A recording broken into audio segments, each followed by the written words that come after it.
sóc Enric Lluc, vaig néixer al Algemesí i des de fa uns 40 anys aproximadament em dedico a fer allò que es diu teòricament literatura, que és com ordenar paraules una al costat de l'altra amb més o menys gràcia i contar històries.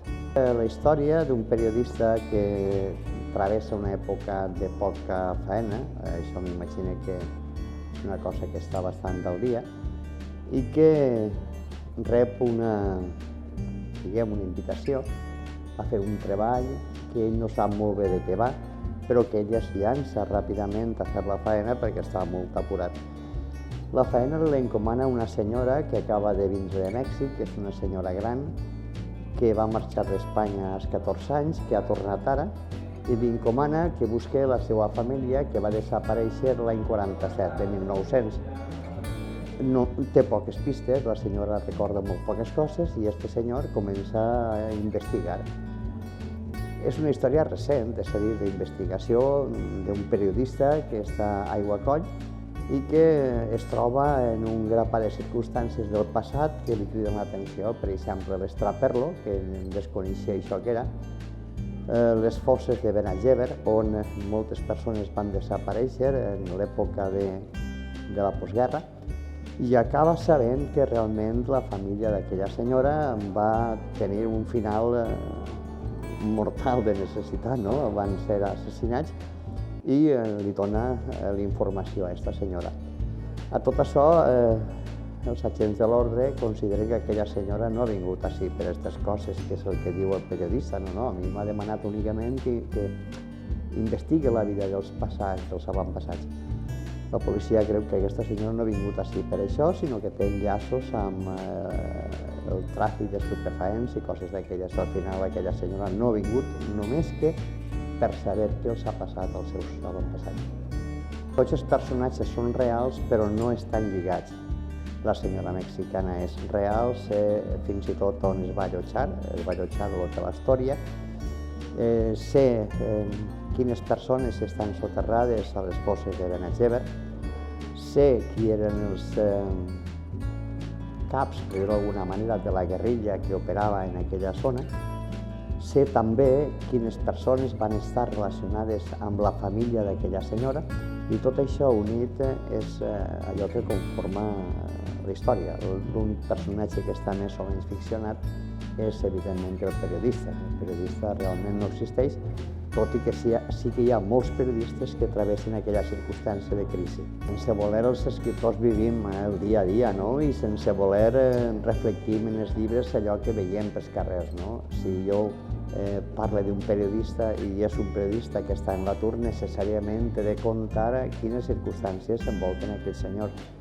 Aquell senyor està disposat a treballar en el que siga, i si li ofereixen això, ho fa. I si damunt li ofereixen a un jornal, a un preu, a un sou, que ell no l'ha tingut en la vida, més encara, no? I per tant es llança a investigar allò que li proposa aquella senyora sense cap mena de dubte. Ho fa, clar que sí. Jo faig literatura infantil i juvenil bàsicament perquè jo he après molt poc dels adults.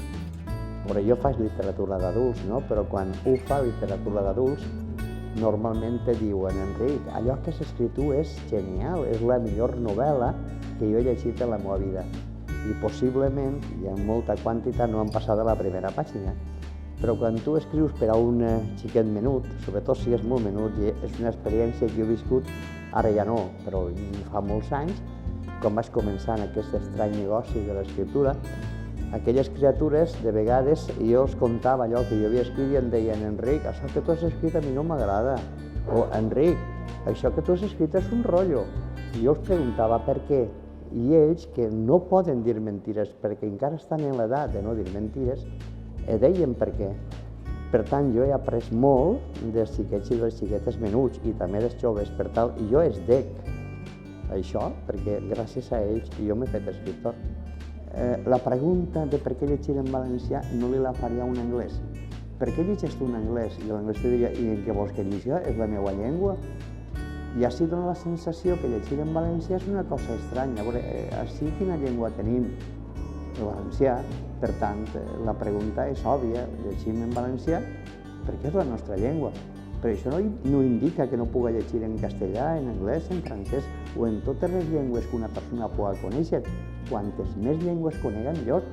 Però bueno, que s'escrigui en valencià o que s'eligui en valencià, en França en francès, en Polònia en polonès i en València en valencià. És una cosa normal i natural.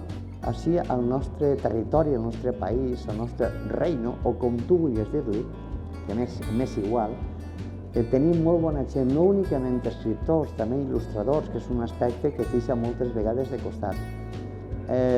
Jo vaig al·lucinar la primera volta que vaig anar a la Fira Bolònia i allà em coneixien més que al meu poble. O quan vaig a Mèxic i allà a Mèxic els xiquets em coneixen per el que jo he escrit. I dic, això com és possible? Com és possible que jo, no conegut ni reconegut, però sí que el meu nom sona fora de ma casa i en ma casa no? Això com pot ser? Bueno, doncs no ho sé, és un fenomen increïble.